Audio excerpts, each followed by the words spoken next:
नमस्कार मंडळी, माझ्या चॅनलवरती आपले स्वागत आहे. आज आपण पाहणार आहोत दैनंदिन जीवनातील अत्यंत महत्त्वाचे 15 किचन टिप्स. चॅनलवरती जर तुम्ही नवीन असाल तर चॅनलला सबस्क्राईब नक्की करा. व्हिडिओ थोडासाही आवडला असेल तर लाईक, शेअर, कमेंट करायला विसरू नका. आजची आपली पहिली टीप आहे, महिलांना मासिक पाळीदरम्यान ओटीपोटात दुखत असते तर अशा वेळेस पाण्यामध्ये गूळ आणि ओवा टाकून याचा छान काढा तयार करावे व हा काढा प्यायला द्यावे. यामुळे मासिक पाळीमध्ये होणारी पोटदुखी कमी होते. तसेच हा काढा पिल्यामुळे जर तुमची मासिक पाळी ही अनियमित असेल तर ती नियमित होण्यास मदत मिळते. आपली पुढची टीप आहे, जर आपणास आपले दात दुखत असेल तर हळद व खडे मीठ थोडेसे बारीक करून घ्यावे व मोहरीचे शुद्ध तेल घेऊन त्या तेलामध्ये हे मिक्स करून घ्यावे व याने दिवसातून 2 वेळेस आपले दात स्वच्छ घासून घ्यावे. यामुळे दातदुखीमध्ये आराम मिळत असते. रोज रात्री झोपताना तुम्ही ब्रश करूनच झोपावे, त्यामुळे आपले दात हे खराब होणार नाहीत. या व्हिडिओमधील आपणास कुठलीही टिप आवडली असेल तर कॉमेंट करून नक्की सांगा. आपणाकडेही जर अशा टिप्स असतील तर त्या देखील तुम्ही कॉमेंट करून सांगू शकता. आपली पुढची टिप आहे, केळी जर जास्त दिवस टिकवायची असेल तर केळीच्या घडाला तुम्ही दोरी बांधून कुठेही अडकवू शकता. यामुळे केळी जास्त दिवस टिकते.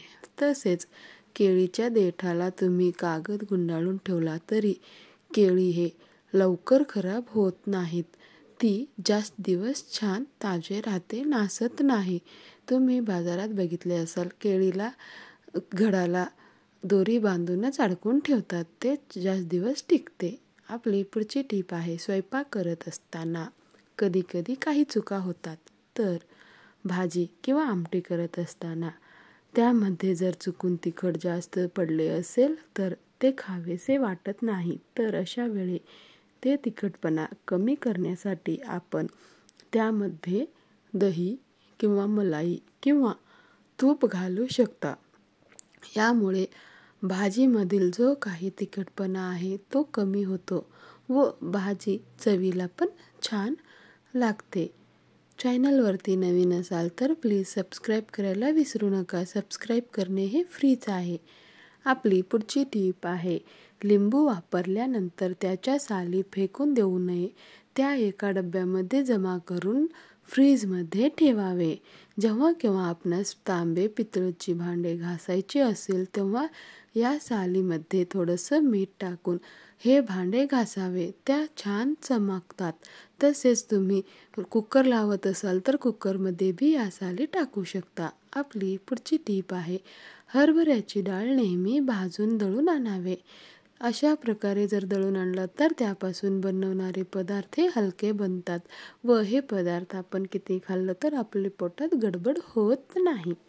आपली पुढची टीप आहे, आपल्या हाताला कांद्याचा किंवा लसणाचा किंवा माशाचा जर वास येत असेल तर अशा वेळी हाताला थोडेसे बेसनाचं पीठ लावावे व ते चोळावे व नंतर पाण्याने स्वच्छ धुवून काढावे. यामुळे हाताला येणारा वास हे पूर्णपणे निघून जाते. आपली पुढची टीप आहे, ड्राय फ्रूट्समध्ये मीठ घालून ठेवल्यास ते जास्त दिवस छान टिकून राहते. त्यामध्ये लवकर अळ्या जाळ्या किंवा किडे हे होत नाहीत. आपण कुठून पाहत आहात कॉमेंट करून नक्कीच सांगा. आपली पुढची टीप आहे, जर काही कारणाने आपले दूध नासले असेल तर ते दूध फेकून देऊ नये.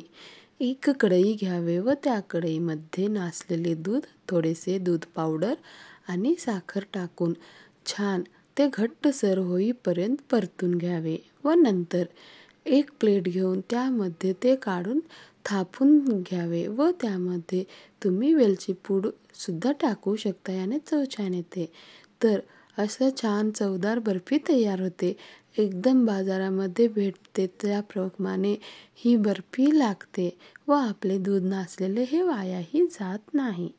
आपली पुढची टीप आहे, आपण भाज्या चिरत असतो व भाज्या चिरत असताना भाज्या हे एकसारखेच म्हणजे एकाच आकाराचे चिरावे. जर तुम्ही लहान आकार मोठ्या आकाराचे भाजी जर चिरलात तर भाजी शिजत असताना लहान तुकडे हे लवकर शिजत असतात व मोठे तुकडे तसेच कच्चे राहतात व ते दिसायलाही छान दिसत नाही.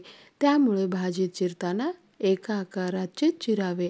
ते दिसायलाही छान दिसतात व शिजायलाही वेळही पूर्ण भाजीला एकसारखाच लागतो, कच्ची राहणार नाही. आपली पुढची टीप आहे, आपण भाजी करत असताना कांदा हा वापरत असतो. तर कांदा हे परतत असताना खूप लक्ष द्यावे, कारण जर कांदा कच्चा असेल तर भाजीमध्ये कांद्याचा कच्चा वास येत असतो व कांदा जर छान भाजला असेल तर भाजीही खमंग होते. त्यामुळे कुठलीही भाजी करत असताना गडबड करू नका. कांदा हा छान लालसर होईपर्यंत परतून घ्यावे. त्यामुळे आपल्या भाजीलाही छान चव येते, आपली भाजी छान होते. आपली पुढची टीप आहे, आपण सर्वजण देवपूजा करीतच असतो. देवपूजा करीत असताना कापूर हे वापरत असतो. बरेचदा काय होतं की कापूर हे डब्यामधून उडून जाते. जर कापराच्या डब्याचे झाकण हे टाईट नसेल तर कापूर हे लवकर उडून जाते व आपणास नवीन कापूर आणावे लागते. तर कापूर अशा प्रकारे उडून जाऊ नये म्हणून त्यामध्ये तुम्ही थोडेसे तांदळाचे दाणे टाकून ठेवू शकता. यामुळे कापूर हे जास्त दिवस टिकते, कापूर हे लवकर उडून जात नाही. जर आपणास व्हिडिओ थोडासाही आवडला असेल तर प्लीज लाईक करायला विसरू नका. लाईक करणे हे फ्रीच आहे. पुढची टीप आहे, तुम्ही तुमच्या आहारामध्ये हिरव्या भाज्या, फळे, कडधान्ये, नट्स, सुकामेवा आणि प्रथिनेयुक्त अशा गोष्टींचा समावेश अवश्य करावे.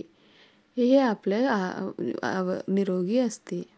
आपली पुढची टीप आहे, आपल्या आहारात योग्य प्रमाणात पाण्याचा समावेश करणे देखील महत्त्वाचे आहे.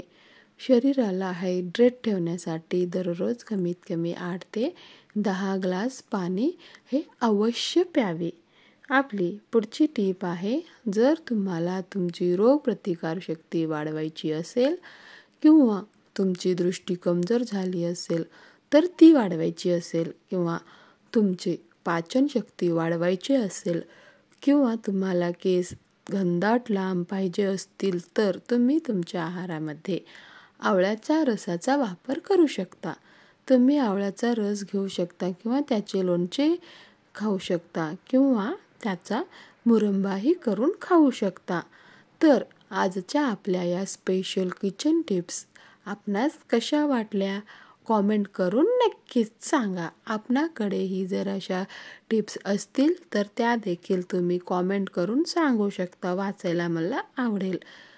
आपण जर कुठून पाहत आहात हे कॉमेंट बॉक्समध्ये नक्कीच सांगा व जर आपणास हा व्हिडिओ आवडला असेल थोडासाही तर लाईक करायला विसरू नका. सोबतच मित्रपरिवारासोबत शेअर करू शकता. जर आपणास हा व्हिडिओ आवडला नसेल तर तुम्ही व्हिडिओला डिसलाईक देखील करू शकता. चॅनलवरती नवीन असाल तर चॅनलला सबस्क्राईब करायला विसरू नका. सोबतच बेल आयकॉन प्रेस करा व आपला मूल्यवान वेळ देऊन व्हिडिओला शेवटपर्यंत पाहिल्यामुळे आपल्या सर्वांचे मनापासून धन्यवाद. भेटूया अशाच पुढच्या व्हिडिओमध्ये. तोपर्यंत नमस्कार. हर हर महादेव.